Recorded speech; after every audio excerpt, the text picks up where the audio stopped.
Bonjour! Eh oui, une autre vidéo capsule. Mon nom est Ginette Veilleux. Je suis chrétienne, par la Bible complètement. Je n'ai pas de dénomination chrétienne. Je n'y tiens pas, je ne veux pas en avoir. Cette semaine, j'ai écouté une vidéo avec une prophétie. Je n'ai pas vraiment compris le point de vue global de cette vidéo-là. Je n'ai pas vraiment saisi la portée du vidéo. J'ai pas compris les points forts que la personne voulait sortir. Et moi, ça fait longtemps que je voulais vous en parler de cela. Mais ça me repoussait de ne pas le faire. Mais vu que j'ai vu la vidéo hier de la dite personne avec la prophétie, j'ai dit, ben ok, c'est à mon tour d'en parler. Sauf que moi, j'ai pas besoin d'une prophétie pour en parler. Et je parle à mon nom, Ginette Veilleux. OK? Je parle à mon nom. Ceux qui seront d'accord avec ça, c'est leur droit parce que ça les rejoint.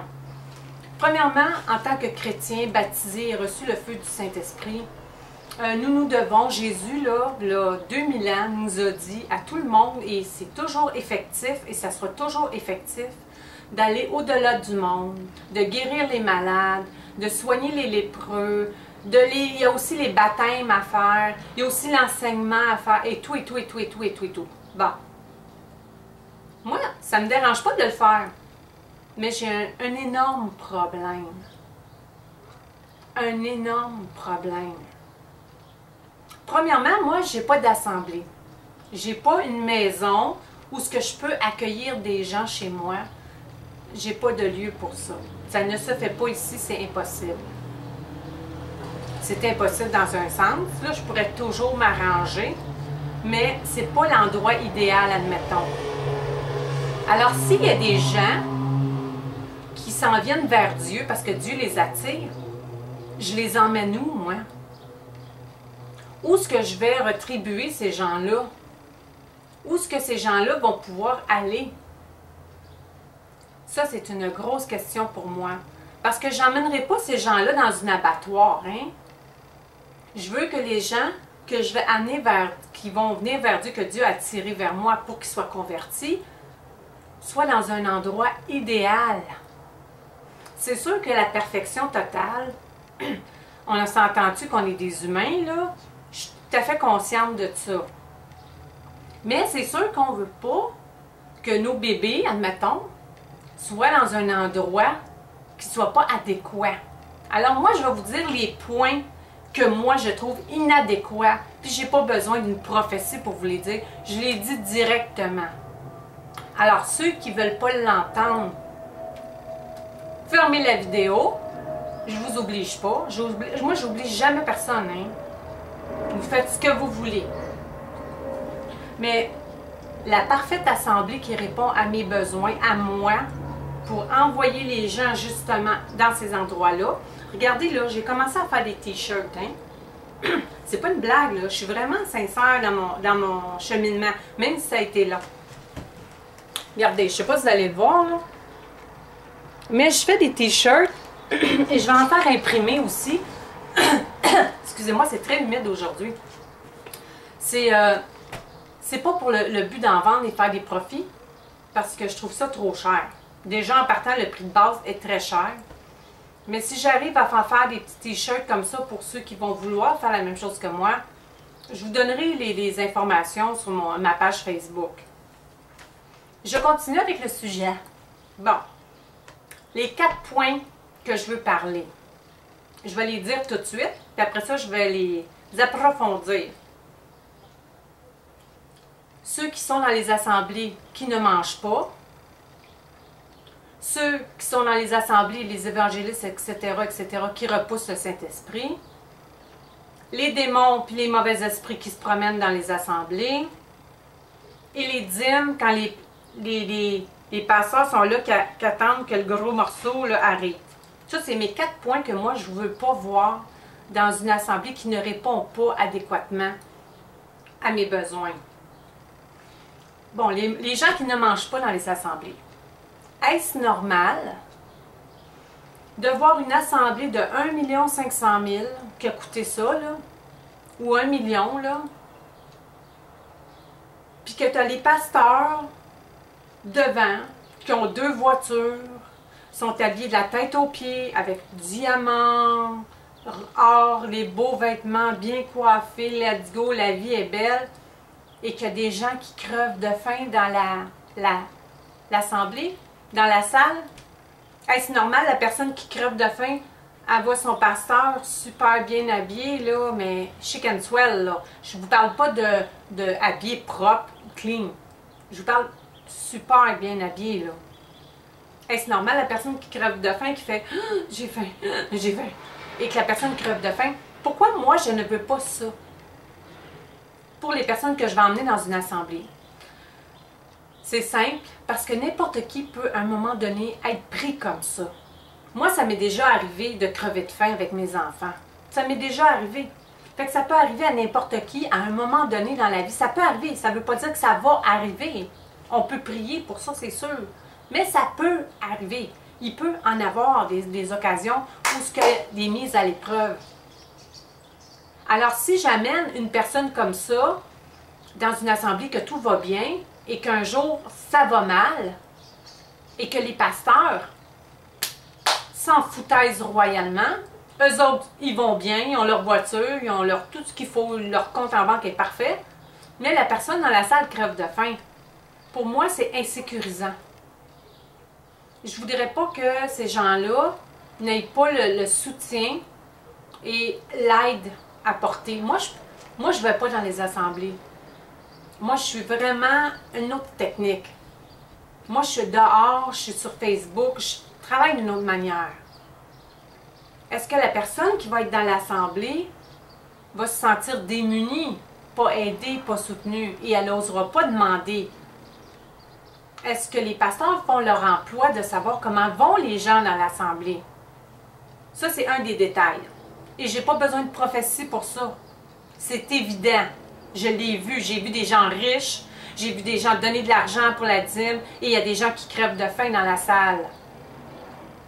Il faut être logique, là. Hein? On commence à faire lever les gens dans la salle qui ne mangent pas, puis partager avec eux. Point final. Je ne reviens pas là-dessus.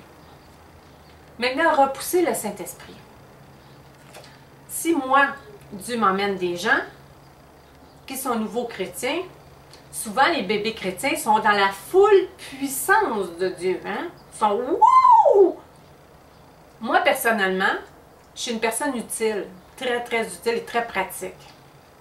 Si je vois une personne full onction, là, je vais me garrocher dessus pour en avoir moi aussi, puis que Dieu soit avec moi puissamment, puis en ouais, let's go, puis on fait des prières. OK?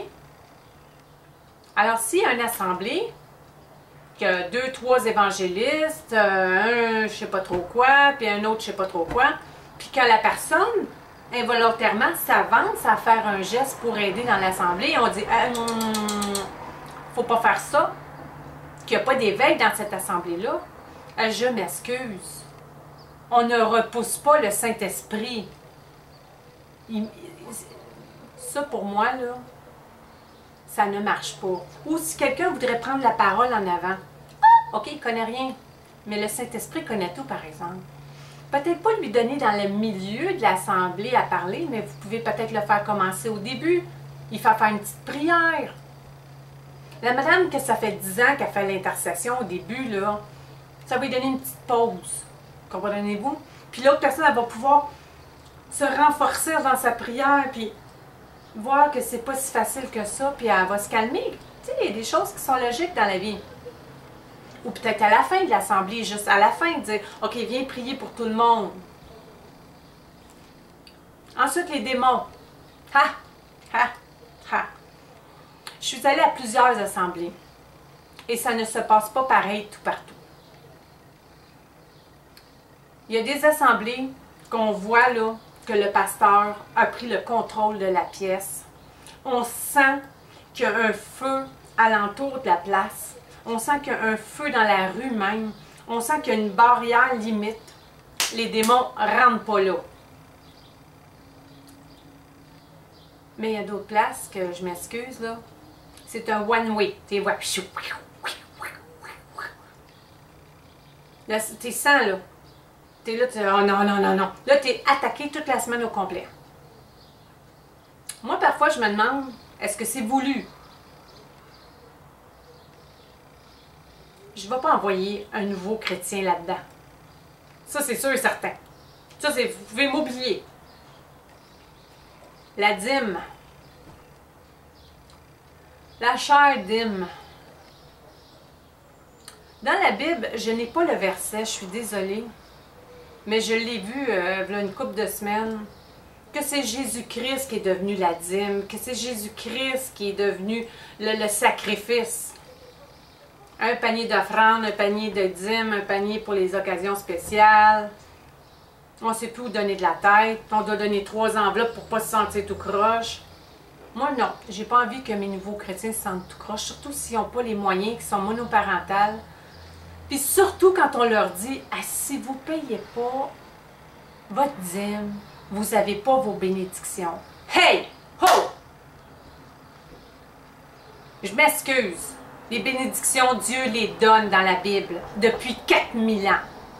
4000 ans qui nous donne les bénédictions quand on se tourne vers Dieu, vers Jésus-Christ. 4000 ans. C'est écrit dans la Bible qui nous donne les bénédictions. Ça ne se paye pas. OK? Et puis, j'enverrai pas des nouveaux chrétiens à écouter des mensonges. Parce que le mensonge vient de Satan. Bon, je suis fâchée, là. Mais je ne suis pas fâchée, là, mais en tout cas. Fait que c'est important de gérer ces choses convenablement, mais de voir à ce que les nouveaux chrétiens soient dans un environnement adéquat, qu'ils puissent commencer à vraiment grandir, faire vraiment la richesse même de Dieu, la faire évoluer. Parce que là, ça commence. Moi, ça m'a fait penser ce matin, il y a une image que Dieu m'a montrée, ou l'Esprit m'a montrée. Il m'a dit, c'est comme des vitres. Il dit, s'ils sont très sales, la personne qui regarde de l'autre côté, Dieu est de l'autre côté, là, OK? La vitre, c'est l'assemblée, puis le nouveau chrétien. Fait que le nouveau chrétien ne pourra pas voir la lumière de l'autre côté. Elle va voir avant tout l'assemblée. Alors, si vous ne laissez pas passer la lumière, vous détruisez l'assemblée, vous ternissez l'assemblée, vous perdez de ce que la lumière pourrait rentrer dans l'assemblée. Puis, j'ai pas besoin d'une prophétie pour vous dire ça. Mais sauf que je peux vous dire, on se fait prendre une coupe de fois, puis après ça, on peut vous dire qu'on n'est pas des imbéciles. Il n'y a pas un humain sur la terre qui a un esprit convenable, là, qui est stupide, qui ne peut pas se rendre compte à un moment donné qu'est-ce qui se passe. Fait que c'est à votre tour, ministère, assemblée. Parce que moi, je m'excuse, je m'en vais faire un travail là, dans la rue. Et j'ai besoin de vraies assemblées. Si vous avez des assemblées maison, si vous avez des bonnes assemblées qui sont vraies et véridiques, qui ne sont pas du diable, hein, parce qu'il y en a qui c'est des sectes, hein. Il y a des assemblées chrétiennes, c'est des sectes. Sectaires au bout, là. Une secte. J'en veux pas. Je veux avoir une vraie assemblée qui sont prêtes à dire oui, moi c'est comme ça que je veux être. Je veux que les chrétiens se sentent bien chez nous.